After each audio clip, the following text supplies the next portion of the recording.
It's time to get a little less serious about wrestling. This is the Alternate Commentary Table with lifelong friends. Notice your difference in size. And lifelong wrestling fans. Each is a very capable performer, and each is a little too clever to give the other boy much of an advantage. Mitch Hontzias. Credits himself with a lot of power. And Dimitri Karolis. So that he got all that power from drinking raw olive oil all through his youth. From the confines of my real dungeon here at home, Calgary, Alberta, Canada. Who are you talking to? You're talking to one half of the Zoes. This is Mitch here, talking to you on a Friday night, right after SmackDown just ended. My boy, Dimitri, he's gone. He went to San Francisco. He went to go watch his Kansas City Chiefs, him and his good brother-in-law, Brennan, getting out there, having a good old time. Dimitri said, listen, of all the podcasts that we do together, this is the one I don't want to miss out on. And I said, hey, partner, tag me in because I will take over this. Acknowledge me for 1 week. I will take over while you're busy. I'm in. I thought I could go to GW Joe. I could go to South Carolina George, or I could even go to the greatest and greatest of all time, and that's Tips McGee. I could even go to the daddy. I talked to him earlier this week, but I said, you know what? I'll make it an easy pod. I'll just do a nice, easy pod. I'll talk about all three shows this week. SmackDown finally decided they wanted to show up and do a show. We'll talk about that in a few minutes. I did talk to the dad, and I said, Daddy, I might do this live. And then he goes, remember one thing, little grasshopper, you're not ready yet. And he's right. I couldn't watch SmackDown and talk to you guys at the same time. There would have been some dead air. But knowing myself, knowing Dimitri, if there's two guys that don't leave a lot of dead air out there, it's us two. We probably could have pulled it off. But I digress. The daddy called the audible. He made a great call there. I said, I'll watch SmackDown. I'll enjoy a little Mitch time, a little GWO time, and see what exactly are they doing. And they finally decided to show up with a good show. But before we get to the talk of the town, can we just acknowledge the real person that needs acknowledgement? Not Roman Reigns, not Solo Sikoa. It's McGuire on Wrestling. You're probably, if you're listening to this, that means you're already following the pages. You're on Facebook, you're following it. You're on Podbean or Spotify or iTunes or whatever the case may be. Well, let me tell you something. Just keep doing that and now tell a friend. Okay? Give them all the feeds. Just go to Podbean, go to McGuire on Wrestling, do all that stuff.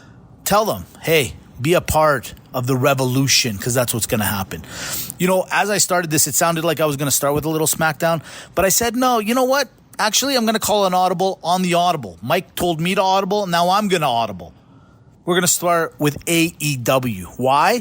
Because last week, Dimitri and I, we were on the pod. We were talking. We told you guys some great things that were going on, our acknowledgement, and the way we review wrestling on the other side of the railing, as we say. But what I forgot to mention was Wrestle Dream. Why? Because I actually thought it was Dream. Another pay-per-view? Are you kidding me? I actually thought this was a joke that was going on. I didn't know they were actually going to charge people money to go and watch Wrestle Dream. Not because it was a bad pay-per-view. It's just I actually didn't think they were going to do another pay-per-view. I digress. Point is, they did one. Thank goodness for McGuire on Wrestling. Thank God for Mike and Joe to do the yay and boo on the matches as I'm listening to the pod. And I said to myself, okay, you know what? I'll do a quick little review on the old YouTubes and find out what's going on. And as we went through it, okay, I mean, rather than me tell you all the wins and the losses and what I think, let's just jump over to AEW. Why? Because, well, that's where all, whatever happened on that Sunday, reared its head again on that Wednesday. And the biggest thing that came out of it was Adam Cole, baby, showing up back again and cut the scene. Ladies and gentlemen, listen. When I think if you've been listening to this pod as long as me and Dimitri have been putting it on, you'll know one thing about us. We love the pop. There was no pop here. There was no pop. There might have been a slight little yay. There might have been a slight little boo. There might have been a slight little, all right, he's back. You mean to tell me you came back and you're wearing your Adam Cole baby shirt? What? Wait a minute. What happened to Undisputed? Wait a minute. I thought we had something here. All of a sudden, you come out. Yeah, you make a good scene. Then Wednesday was the true testament of did this work or did it not? And I'm telling you, if there was ever a time I saw a wrestler stressed out and nervous in the ring trying to put a promo together, that was Adam Cole, baby, on the Wednesday, baby. He was confused. I think he thought he was going to get a harder pop, a harder follow. And all of a sudden, it did not hit the mark at all. He had to get to the point where he had to make fun of MJF and hair plugs and so on and so forth, or whatever the case may be. Sure. I mean, maybe if somebody else put that together and thought it was funny, it could have been pulled off, but it didn't work. Why? Because we could see the sweat.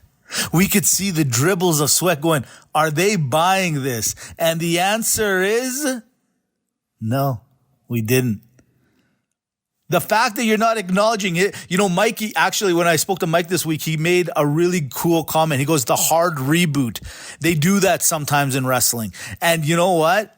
I don't like it. I mean, do I think if he came back being the undisputed guy and the head of them and doing all that, it would have worked better? Yeah. I actually think it would have worked better than what they went back to going, let's pretend that ever happened. By the way, where's Wardlow? Let's pretend this didn't happen, and let's just get to him, wanting to fight him and figuring it out and calling him a baby and spoiled and all that. Adam, we already knew all this stuff. That's why we like him. Take some notes, buddy. This is why we like that guy.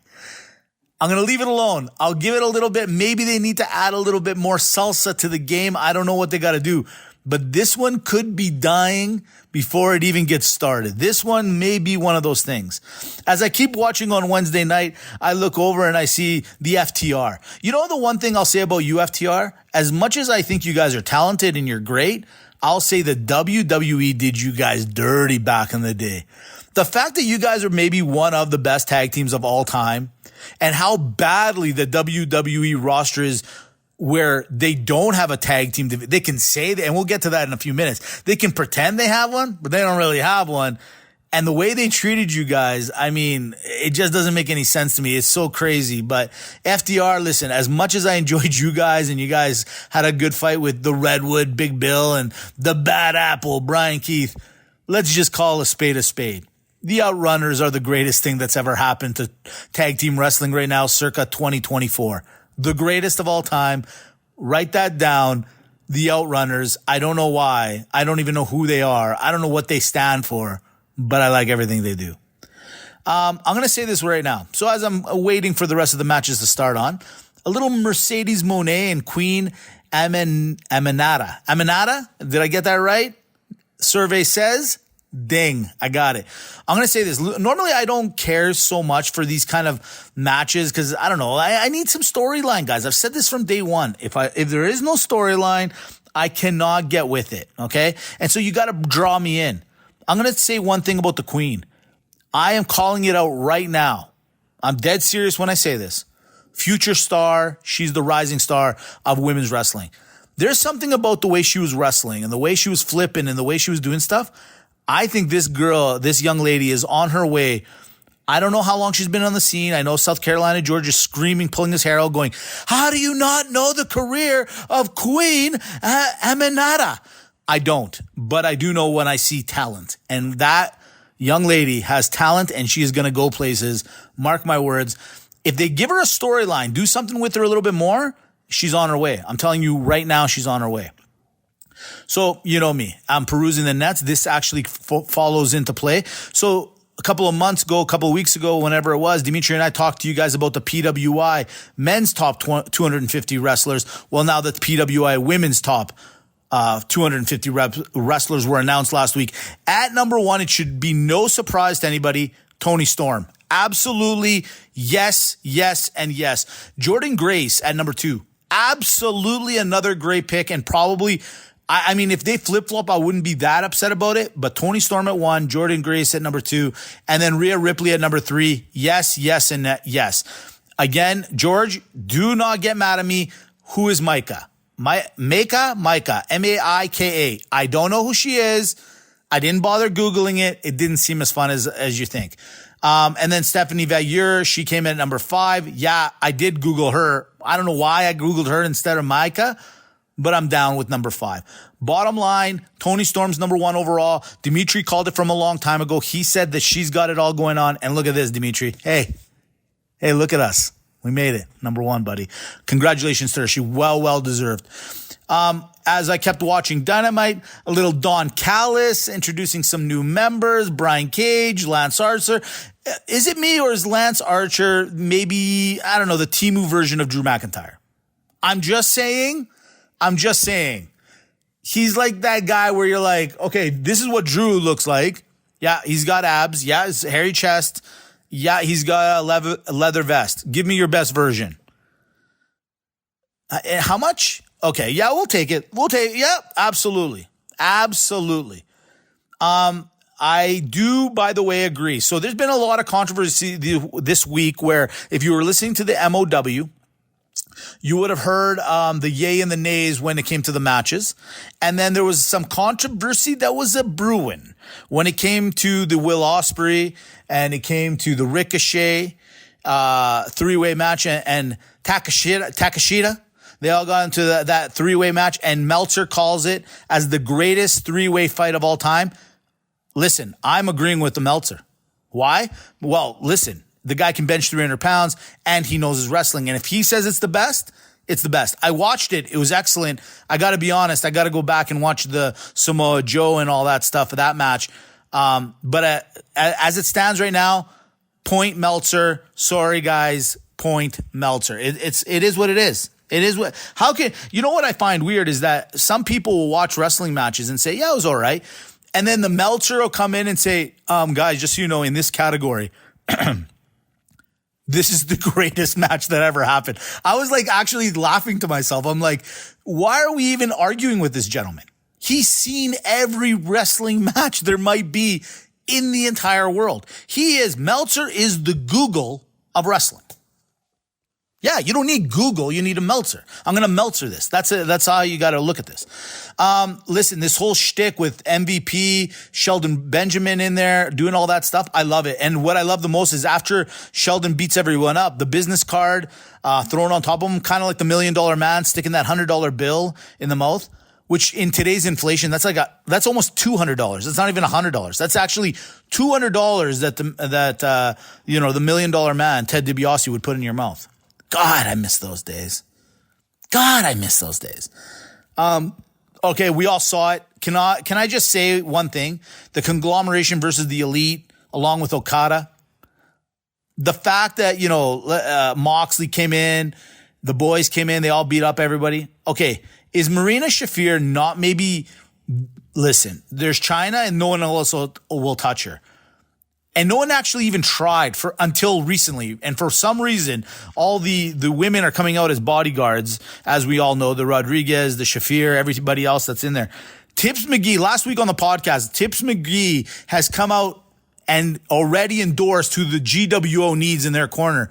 And I can't believe none of us even thought of it. Maybe the GOAT of women's wrestling, Trish Stratus, as our bodyguard, protecting me? Yes. The answer is yes. The answer is yes. And Tips McGee, once again, I'm not lying when I say I think Dimitri might be out. Tips McGee, you're in.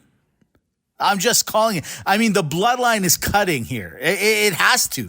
I got to take Tips McGee as my number 1 pick overall when it comes to the GWO. I have no choice.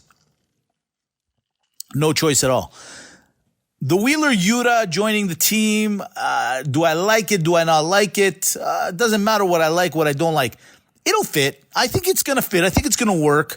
I like what they're doing here. I like that they're going out and just causing a havoc. I'm curious what the line will be. Like what, will there be a storyline behind it outside of just beating everyone up? So are they the new version of NWO kind of just coming in and causing havoc just because they can? Finally, Dynamite ended with a little Jay White and Christian Cage. Look, I think some people forgot that Christian Cage has got that, I can fight you at any time. Their version of the the contract in the oh my goodness, the Money in the Bank. The long and short of it is, I don't know. And then, why is it that it has to have, like, the two things I saw out of this, right? One of them has to become the good guy, and it's going to be Jay White. So Jay White is going to turn, like, face, which I don't like. I'll be quite honest. I mean, anytime you have your time as part of the Bullet Club, you should never be good or face again. I'm sorry. I feel like that should be some sort of constitutional rule. Okay. That's me. I'm just saying. With that being said, Adam Page shows his face again. Like, does he have no friends? Does he have like zero friends? He just cannot possibly not go. He has to always come in. He has to be involved in three ways. He's that guy that's like, dude, do you have any friends? Like, nothing? Can you just leave? You need to leave now. You got to go. I don't know. So Dynamite, actually not bad a show. It was okay. I thought they did okay on some things. I don't know. I just, like I say week to week, guys, I know there's a lot going on, but at the same time, I kind of just want to see a little bit more pop. Just give me a little more pop. You know what I mean? That's it. I'm just saying. Let's jump over to the Raw. So Monday Night Raw. And, all I know is, I know you guys hear me say this week in and week out, and it's not my fault that I'm always right. But Cody Rhodes, I want to be friends with everyone. I'm going to Raw. I'm going to go talk to Gunther. And you know what? What makes me even more mad than him having to go to Raw to just talk to Gunther is that Gunther acknowledges him. In all honesty, you guys, we're just enabling this kind of behavior. This is all on us. You are been a great ambassador, and on top of it, I got nothing against you. What? What are you guys talking about? Did you see the belt that you guys could win? That thing could pay off everyone in your family's house's mortgage. What are you talking about? That's like $70 million around your waist, and you guys are sitting there, I like you. I like you too. We are friends. Oh, good. I'm so happy. What are we talking about? What are we talking about? What I did like was Jimmy visiting Jay. Listen, Jimmy's been out of action for a little while. He goes, I haven't seen my brother in a while. I'm going to go to Raw. Hey, what's up, brother? And then Jay's like, dude, I won the belt without you because you finally didn't interfere. I beat you up at WrestleMania. I made Mitch and Dimitri look bad, especially Mitch, when he said that this could be the match of the night. Turned out to be the match of the dud of the night. At the end of the day, look, I'm liking what they're doing here. You can't just come, Jimmy, you got to understand, man. You can't just vanish. Okay, granted, you got beaten up pretty bad. But you can't just pretend like the things you did in the past don't count. Okay? Jay's made it. He said, listen, we were great tag partners. In fact, we're the greatest of all time, technically. Now I want to do my own single thing. And he goes, all right, well, I don't like that, and I'm jealous, and I won't let you win, and blah, blah, blah. So you got to give Jay space. You think it might have been enough time, but it obviously wasn't enough time. Okay, Seth Rollins taking on this whole Bronson Creed, C-R-E-E-D, Creed. Some people are saying something else, and I thought it would be one of those things where we fix it up. Oh, I'm just joking. It's Reed, R-E-E-D. I'm joking. Okay, in all honesty, though, Seth Rollins, Bronson Reed, there's something about this I like. I got to be honest, when I was listening to Seth talk about why he needs this match and how it's going to bring out the best of him, he's right. And a guy like Bronson right now, in all honesty, is a great, great idea where bring this guy in. He needs the leg up. Who no better than this guy being a guy that can help you get to that next platform.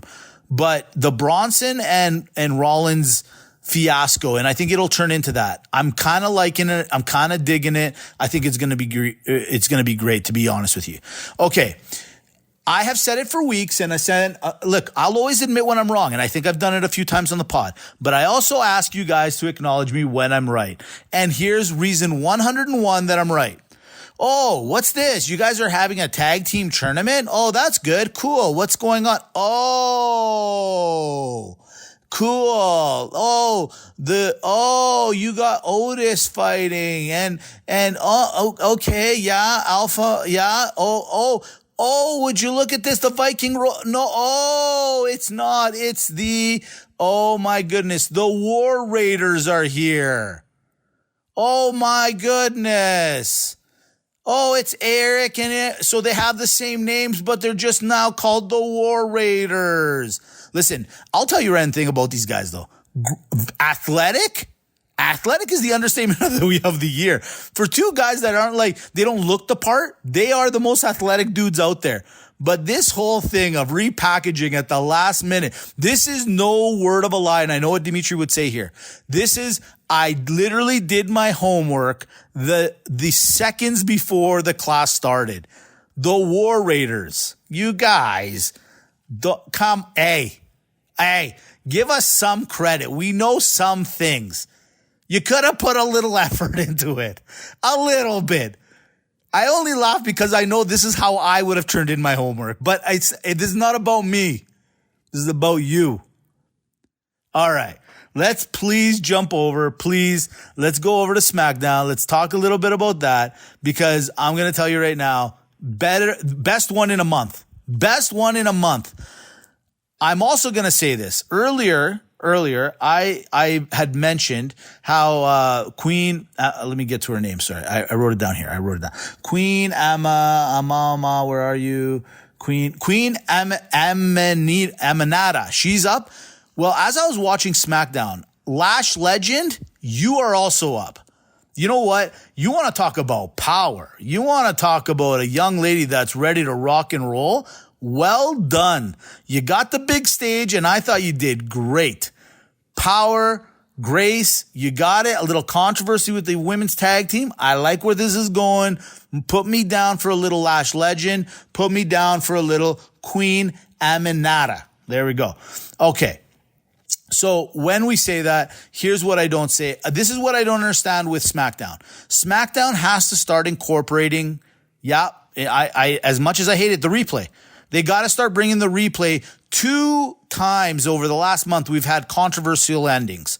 We had Bayley and Naomi a couple of weeks ago. Now we have the Street Profits and the DIY, or as I like to call them, the DOAs. Bottom line, I didn't like the end of that. Why? Because it was just another mashing of a win. I didn't like it. Bottom line, you used it once. That was fine. That actually worked with Bayley and Naomi. I do not like this. And why is it that you guys hate the Street Profits so bad? Why? Well, look, every time these guys have an opportunity to win, they just take it away from them. It is actually mean now. It's actually mean, and I don't like it. Okay. One other thing I noticed on SmackDown. Jimmy Uso, buddy, it's time for you to start doing all the movies. Your scenes, your acting is top notch. Like facial expressions, body language, you have it, kid. You're going to make it. You're going to Boca. You are the guy of all the guys. I love it. I need it. More Jimmy Uso. Get him. Cena, move over. You just met the new guy that's going to represent the WWE. And why is it that you guys kept bringing up the wise men? 2, 3, 4 times you kept bringing them up. Why?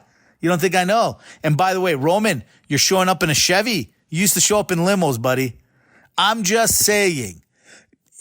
I'm just saying. This is a guy that would work maybe once a quarter, twice a quarter, max.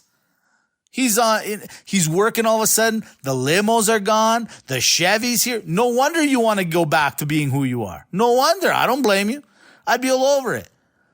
You know, speaking of controversy, though, like you're looking. Well, before we get to that, actually, and another thing I noticed. So right after they talked to Roman and they had him in the scene, he's like, "I'm gonna go and acknowledge Solo."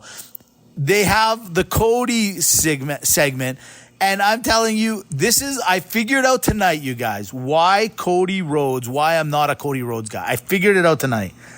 Cody Rhodes is that guy in corporate, in your office space, that is a good-looking guy, a nice guy, personable guy, and he's also that guy that will do anything to make his bosses happy.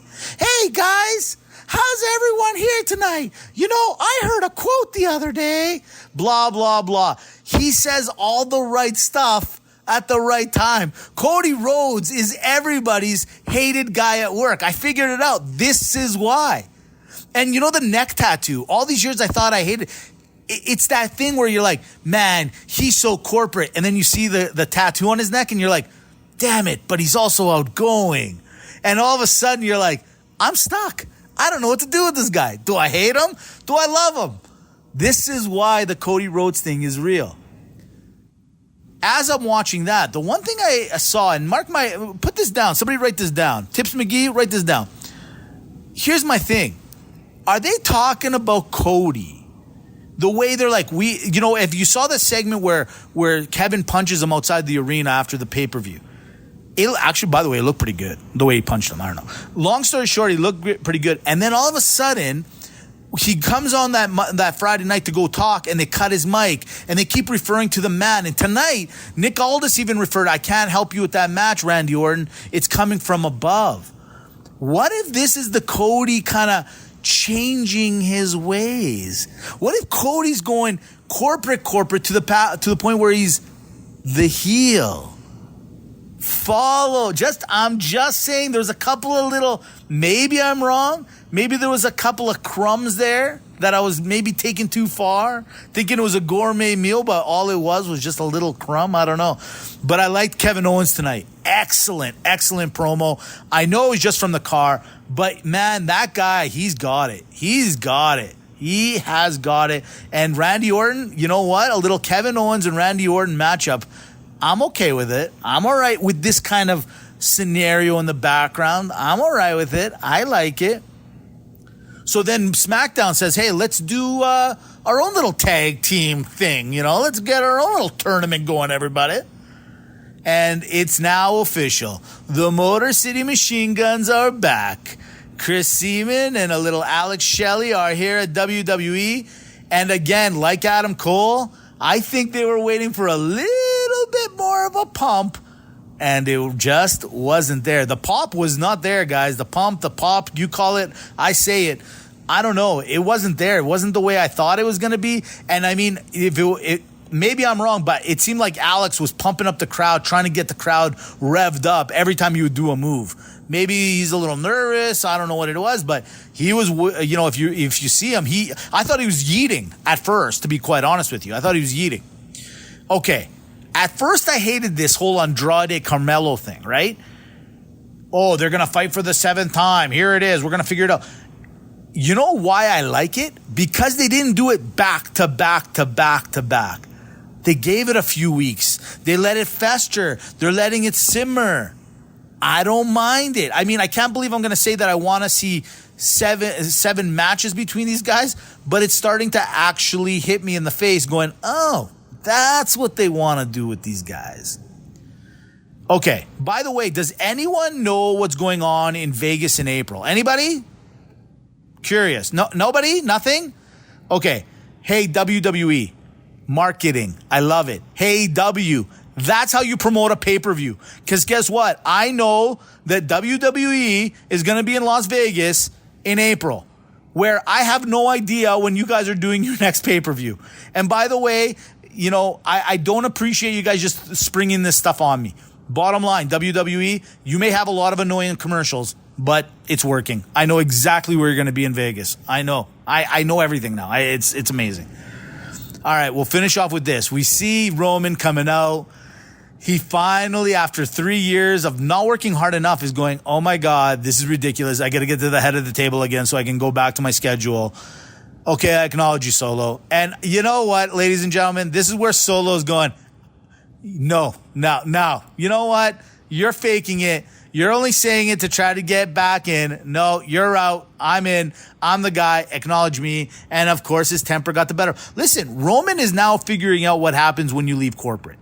He's going, oh my God, what? I got to book my own hotel? I got to book my own rental car?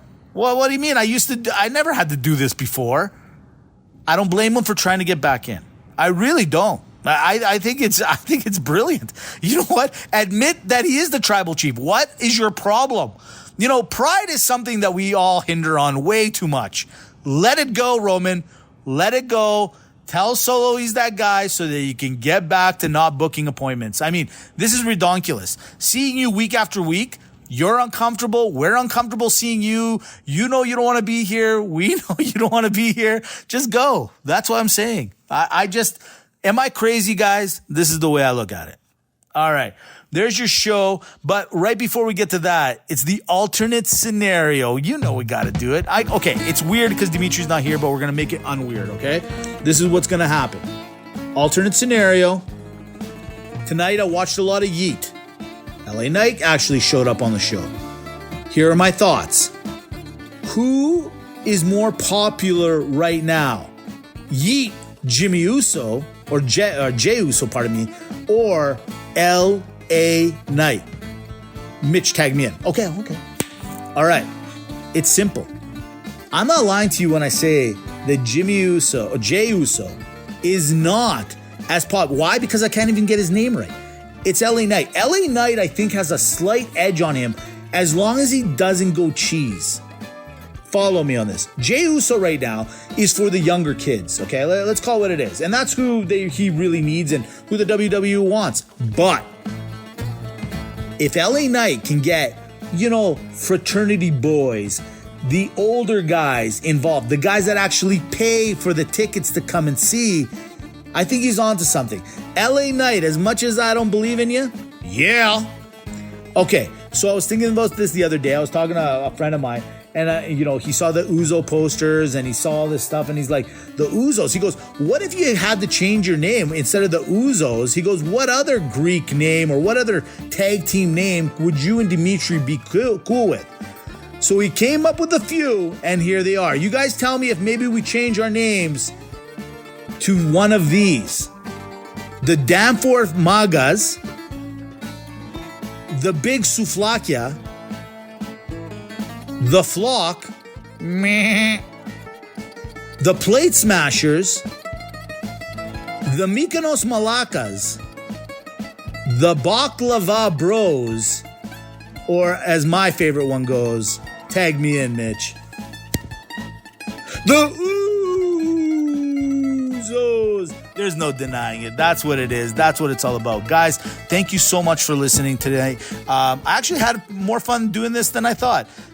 It doesn't feel the same without Dimitri here. I like it when he's here. It's a little bit more fun. It's a little more interactive. Hopefully I entertained you for a couple of minutes. Remember, get to MOW, get on the page. Tell a friend. Tell that friend to tell a friend, and tell that other friend to tell a friend that tells a friend. And then tell your girlfriend, the girl that you just started dating over on the Tinders or one of those, tell them you're into wrestling. It's time. It's time we all come out and just tell everyone what it feels like. We are wrestling fans. We're proud. Let's do this. Have a great week. I miss you. I hope to see you all one day. I want to meet you all. I want to see who you all are. GWO out. Chair shot.